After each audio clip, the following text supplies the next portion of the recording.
guys? Mike G with the MDG Collections on hand. Today, ladies and gentlemen, this will be another J&B Body Works episode. What's up guys, Joe from J&B here.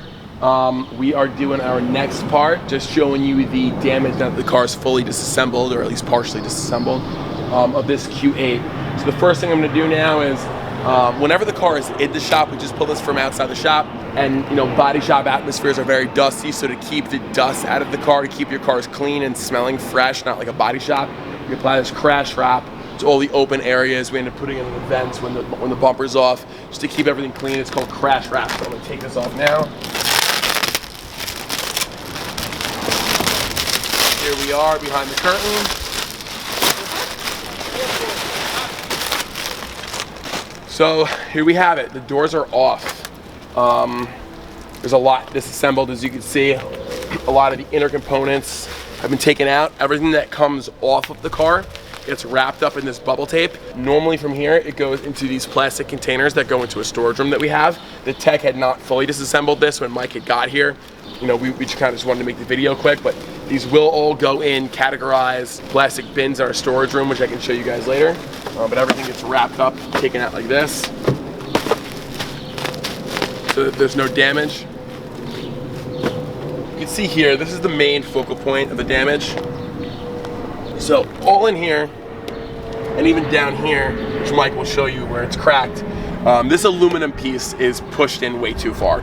It's beyond the point of repair, and at this point, Audi likes to warrant a replacement for this part. And the way they want this repair done is they want it done as a unicide in its entirety. So what does that mean?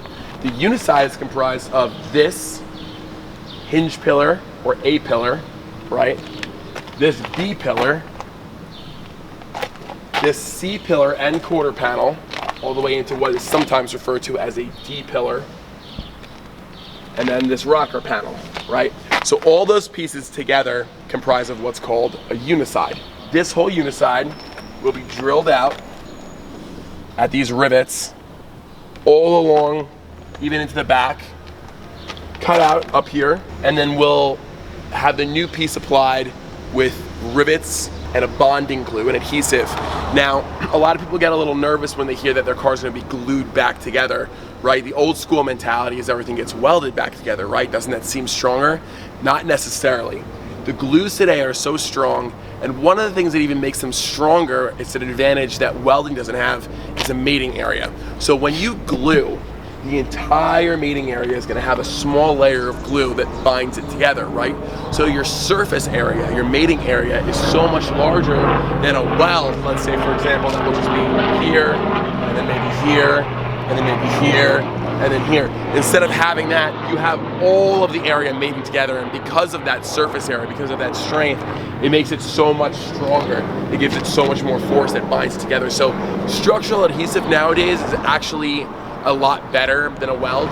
A lot less can go wrong. You don't need as graceful or as experienced a technician to perform a weld as you would need with the glue. It's a lot more foolproof, it's a lot cleaner. You don't have ash, you don't have backside burn.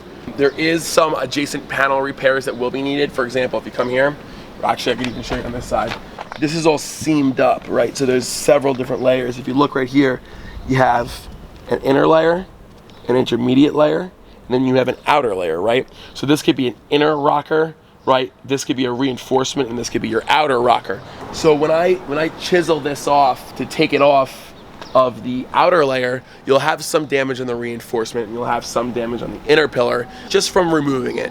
A little bit of straightening, a little bit of repair, a little bit of grinding. Ultimately it ends up still being a way cleaner repair than a weld. As you can see, we started to take apart the interior, it's not done. So we'll have to go all the way in here. Things like these will be pulled back, these brackets will be pulled off, and all of this, if Mike shoots his little camera in here, big camera actually, you'll see there's a lot of wiring in here. This is like a carrier for a braided harness that runs all the way through the back, and you have, I couldn't even tell you, like we told you before, there's an endless amount of tech in this car. We have computers, modules, sensors, harnesses all throughout this area. So we're probably gonna have to spend at least, a day, maybe a day and a half, just removing electronics out of this car. anytime you cut, anytime there is some welding or grinding, you know, anytime you have to apply an electrical ground, it's very important. You remove the wires, you remove all the harnesses, you remove all the modules, because if any of that stuff gets damaged, it becomes very costly, not just to replace the things that are damaged, it becomes very costly just to diagnose what went wrong. Like I said, there's, you know, thousands and thousands, maybe millions of lines of code involved with this car. There's a ton of harnesses. There's so many computer modules, and everything has to work in harmony. Everything has to work together. So sometimes when one thing gets thrown off, it could be the smallest issue. It could be the smallest nick in a wire. You could be chasing your tail trying to figure out exactly what's wrong with this car electronically. So it's very important that, you know, we don't cut corners.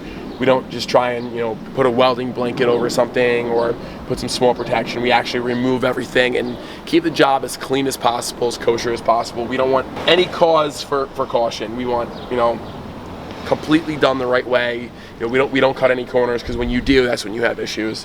Yeah, as you can see, there's a lot of different structural foams. You have a very thick padded insulation and carpet. Normally the carpets are very thin. This is very thick, and on top of that, you have a lot of, like if you look here, there's a sound deadening foam, there's sound deadening pads over here. Like I say oftentimes, the things that make these higher end cars higher end is the fit and the finish. It's these little comfort creatures, and the level of luxury. You close the door, it feels heavy. You close the door, you're not hearing a big smack and metal rattling. When your speakers are playing loud, you're not hearing that shake in the car, and that's one of the reasons, because of all the sound deadening.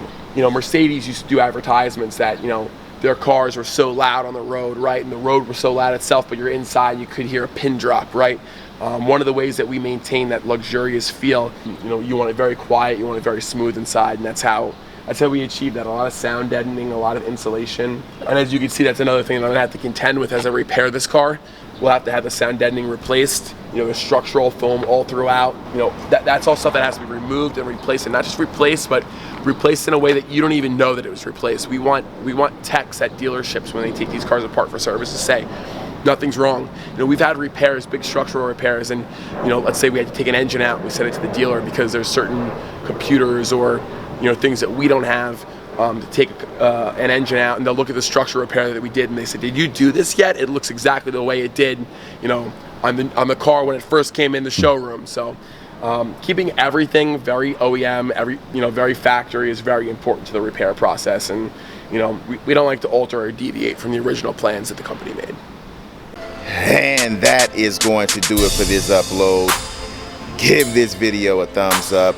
Subscribe if you haven't already. And until next time, ladies and gentlemen, that's gonna be a wrap.